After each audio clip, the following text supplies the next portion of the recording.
কানের নিচে সাটিয়ে সপাটে সুপ্রিম থাপ্পড় বসিয়ে দিয়েছে নির্বাচন কমিশনকে, আর নিজের থুতু চেটে খেতে বাধ্য হয়েছে নির্বাচন কমিশন। মাধ্যমিকের অ্যাডমিট কার্ডকে অবশ্যই মান্যতা দিতে হবে বলে নির্দেশ দিয়েছে সুপ্রিম কোর্ট। শুনানি কেন্দ্র বাড়াতে হবে বলে নির্দেশ দিয়েছে সুপ্রিম কোর্ট। শুনানিতে যাকে শুনানি করা হচ্ছে তার সঙ্গে একজন বিএলএ অথবা একজন উকিলকে সঙ্গে রাখা যাবে বলে নির্দেশ দিয়েছে সুপ্রিম কোর্ট।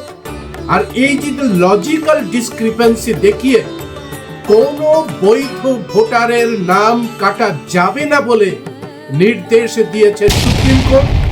অন্যদিকে যারা 7 নাম্বার ফর্ম ফিল আপ করে বৈধ ভোটারদের নাম কাটার জন্য ষড়যন্ত্র শুরু করেছে, সেই বিজেপির ক্যাডারদের ধরে ধরে গণধোলাই শুরু করেছে বাংলার মানুষ।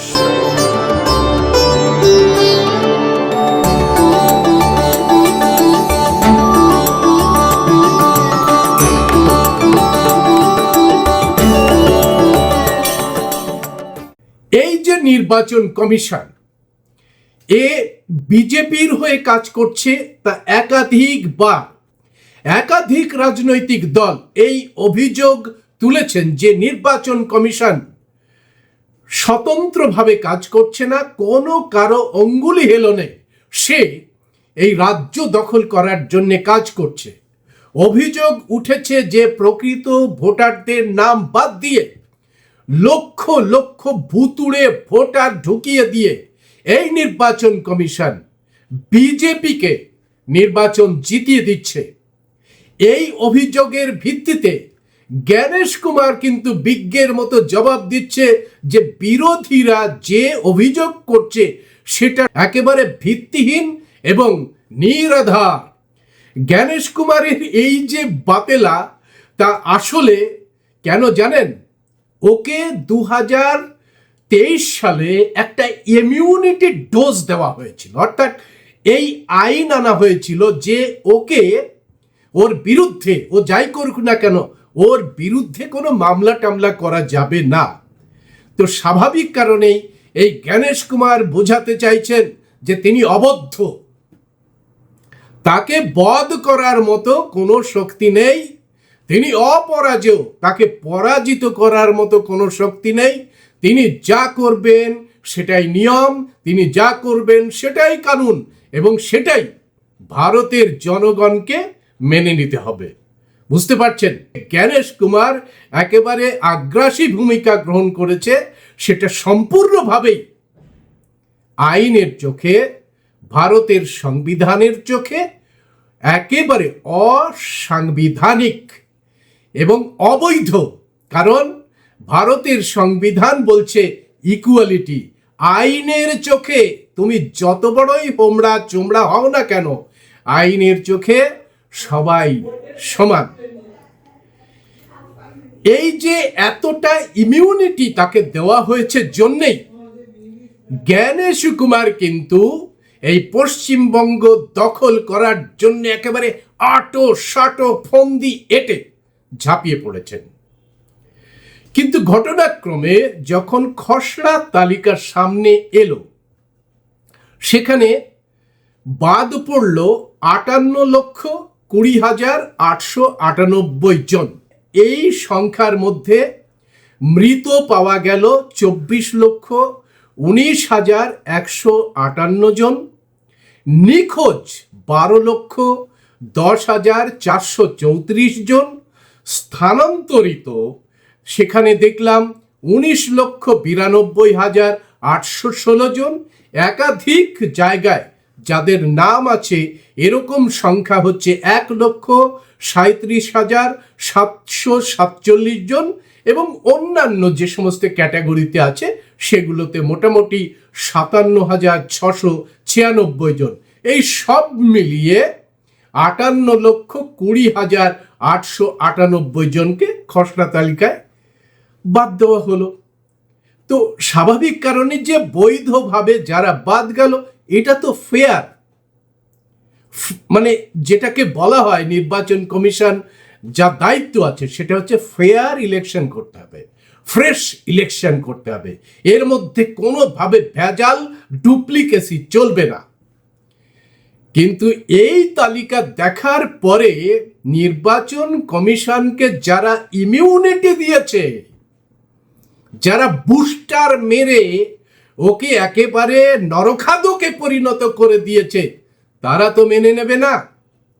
একেবারে অমিত শাহ তো রেগে বেগে টং। মোটা ভাই বললেন যে এটা কি হলো? হ্যাঁ, আমরা এতদিন ধরে বলে এলাম 1.5 কোটি 2 কোটি অবৈধ মানুষ আছে, রোহিঙ্গিয়া রয়েছে, ঘুষপেটিয়া রয়েছে, এই যে গুলিখোর, ভাঙখোর, গাঁজাখোর, চুল্লুখোর বিজেপির উল্লুগুলো হুল্লোড় শুরু করে দিল। এই তালিকায় আরো 1.5 কোটি মানুষের নাম যুক্ত করতে হবে। এই যাদের শুনানি করা হচ্ছে তাদেরকেও কিন্তু বাদ দিতে হবে, যেন এই যে ফাইনাল তালিকা বের হওয়ার সময় পশ্চিমবঙ্গের কোনো রাজনৈতিক দল, বিজেপি ছাড়া কোনো রাজনৈতিক দল যেন ভোটে দাঁড়াতেই না সাহস পায়, এই রকম ভাবে ফাইনাল তালিকা বের করতে হবে। তার মানে নির্বাচন কমিশন যেন এদের একেবারে পোষায়, ওই যে লেজ নাড়া একটা এজেন্ট। নির্বাচন কমিশন একেবারে একটা এজেন্ট, এটা মনে করেছে বিজেপি দল, কারণ তারাই বুস্টার দিয়ে এরকম একটা নরখাদক তৈরি করেছে, যে নরখাদকটি ভারতের বৈধ ভোটারদের নাম কেটে একটা রাজনৈতিক দলের জিততে সহযোগিতা করবে, বাংলা দখলের স্বপ্ন পূরণ করবে। কিন্তু এই যে মানে খসড়া তালিকা এলো, 1.5 কোটি আরো বাড়াতে হবে। কি অদ্ভুত ব্যাপার বলুন তো, যুক্তিটা কোথায়? যুক্তি তৈরি করতে হবে। ওদের যে পেছনের মানুষ বলল, আরে ভাই তোমাকে আমরা এই জন্যই তৈরি করেছি, যুক্তি তৈরি করো।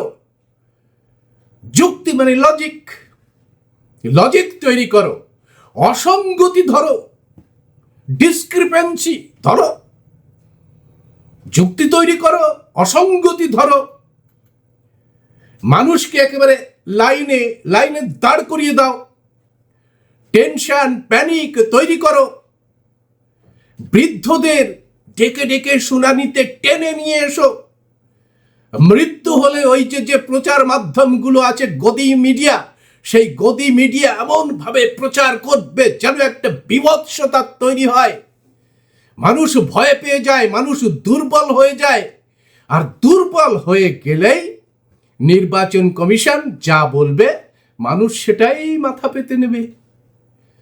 এইটা লজিক, বুঝতে পারছে না?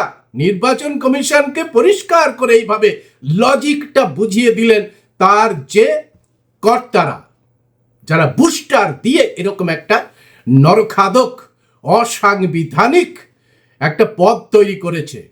অর্থাৎ লজিকের মধ্যে দিয়ে অসঙ্গতির জালে ফাঁসিয়ে 2 থেকে 2.5 কোটি মানুষের ভোটাধিকার কেড়ে নিতে পারলেই কেল্লা ফতে, একেবারে পথ করে উঠবে বাংলায় বিজেপির পতাকা। যুক্তি গ্রাহ্য অসঙ্গতি, জয় বাবা লজিক্যাল ডিসক্রিপেন্সি, যুক্তি গ্রাহ্য অসঙ্গতি। আরে বাবা, বিহারের তো এই যুক্তি গ্রাহ্য অসঙ্গতি ছিল না, লজিক্যাল ডিসক্রিপেন্সি তখন মাথায় ছিল না। বাংলায় নির্বাচন করতে এসেই হঠাৎ মনে হলো যে খসড়া তালিকায় তো কাজ হলো না, সুতরাং লজিক্যাল ডিসক্রিপেন্সি করে এখানে ওই যে মোটা ভাই সোটা ভাই যারা বলে এসেছে যে 2 কোটি 2.5 কোটিকে বাদ দিতে হবে, তাদের বাদ দিতে হবে। এই লজিক্যাল ডিসক্রিপেন্সিটা দেখুন কিরকম। স্বামীর পদবী শেখ, স্ত্রী কেন বেগম? হ্যাঁ, লজিক্যাল ডিসক্রিপেন্সি। স্বামীর পদবি বাগানি, বিধবা স্ত্রী কেন বেওয়া? হ্যাঁ, লজিক্যাল ডিসক্রিপেন্সি। বাবার পদবি গাজী, মেয়ে কেন খাতুন?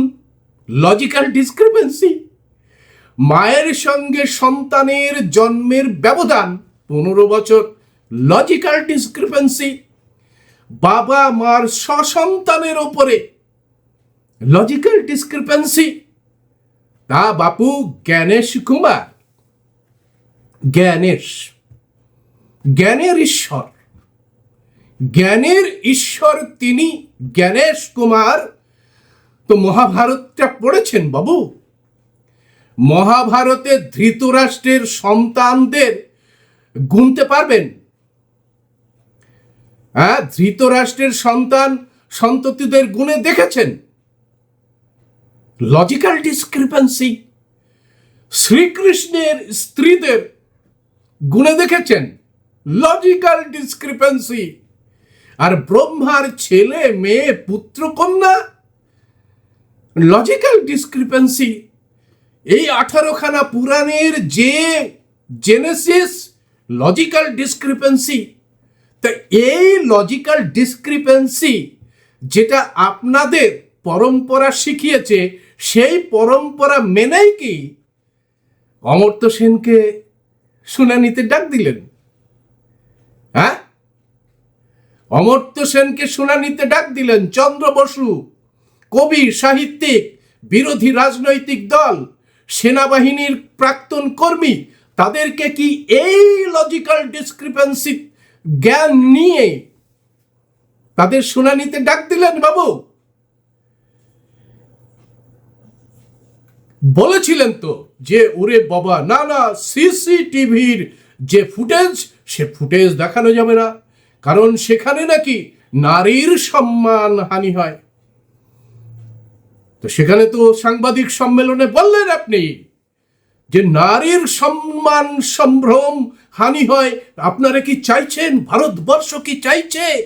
মাটি, তার বয়সের সাথে অমর্ত্য সেনের 15 বছরের গ্যাপ কেন?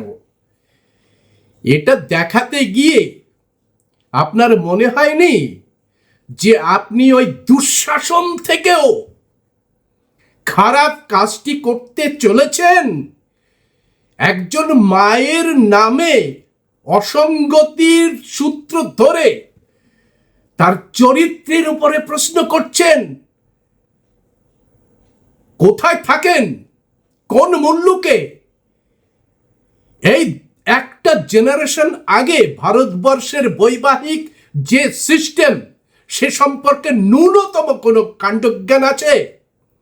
এখনো আপনার সরকার বাল্য বিবাহ নিবারণ করতে পেরেছে? পারেনি। গ্রামে গঞ্জে শহরের বস্তিতে যেখানেই যান দেখে নিন।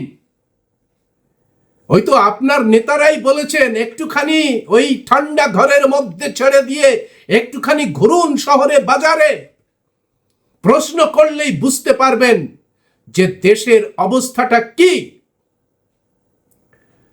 আপনি তো দুঃশাসনের মতোই মাতৃসম নারীর সম্ভ্রম নষ্ট করলেন।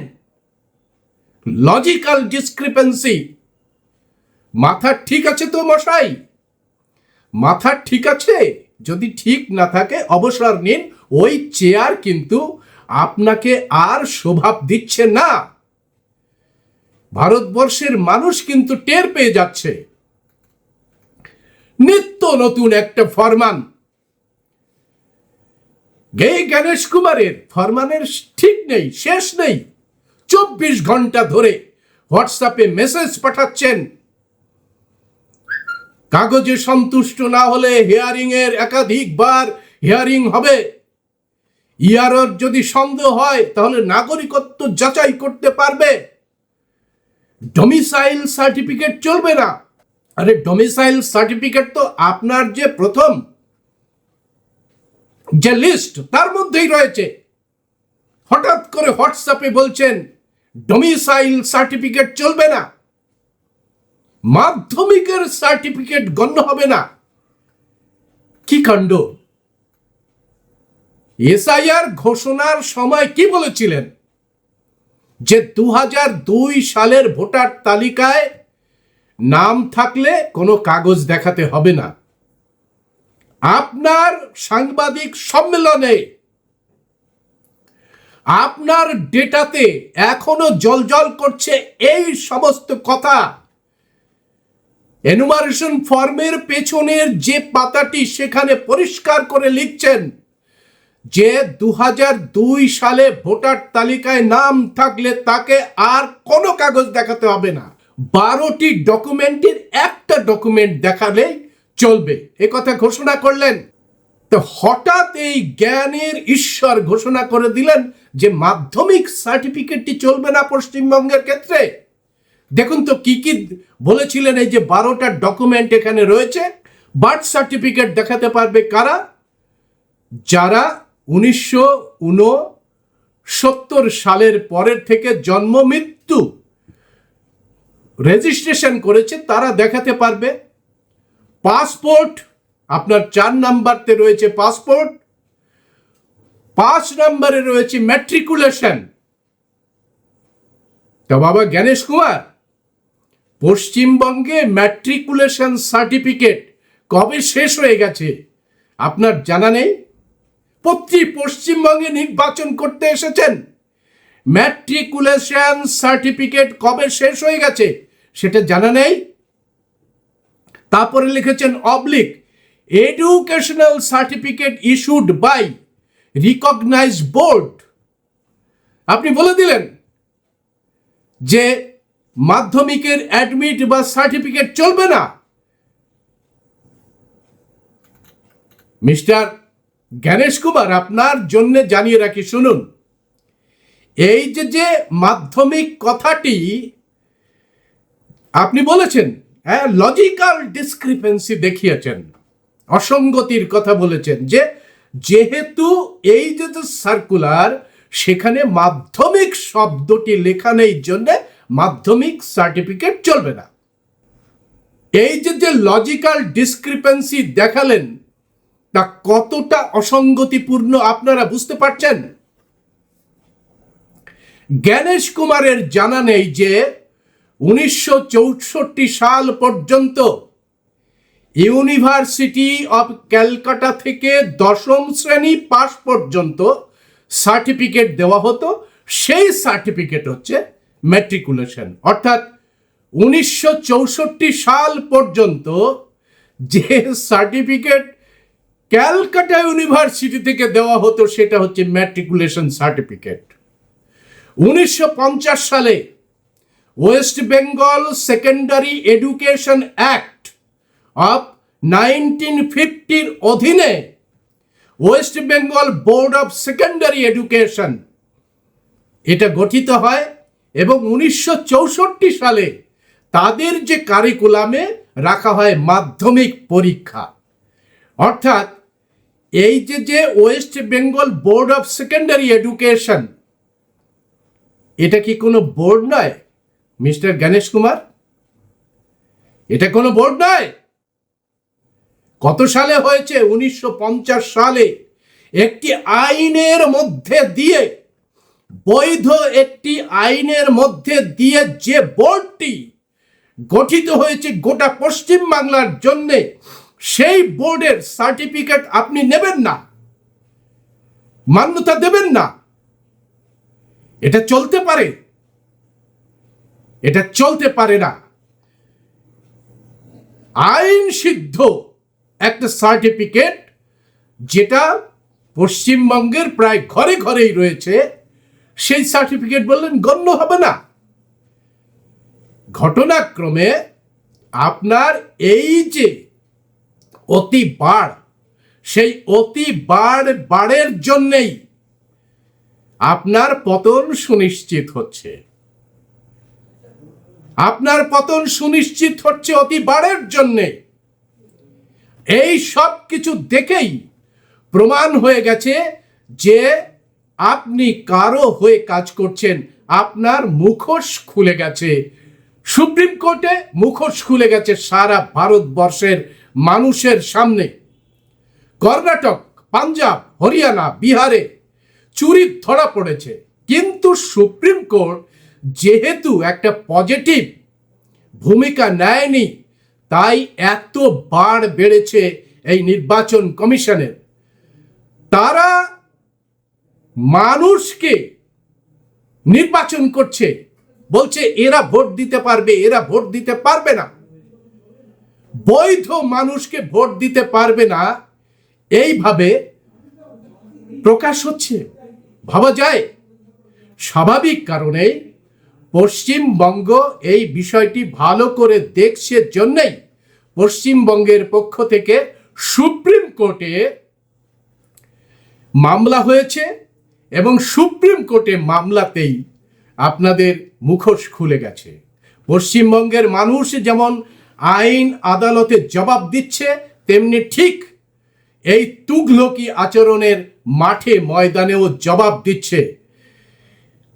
দোলা সেন এবং ডেরেক ওব্রায়েন নির্বাচন কমিশনের এই তুগলকি আচরণের বিরুদ্ধে যে মামলা করেছিলেন, তার জবাবে সুপ্রিম কোর্টে যে নির্দেশ দিয়েছে তা একেবারে থুতু চেটে খাওয়ার মতো।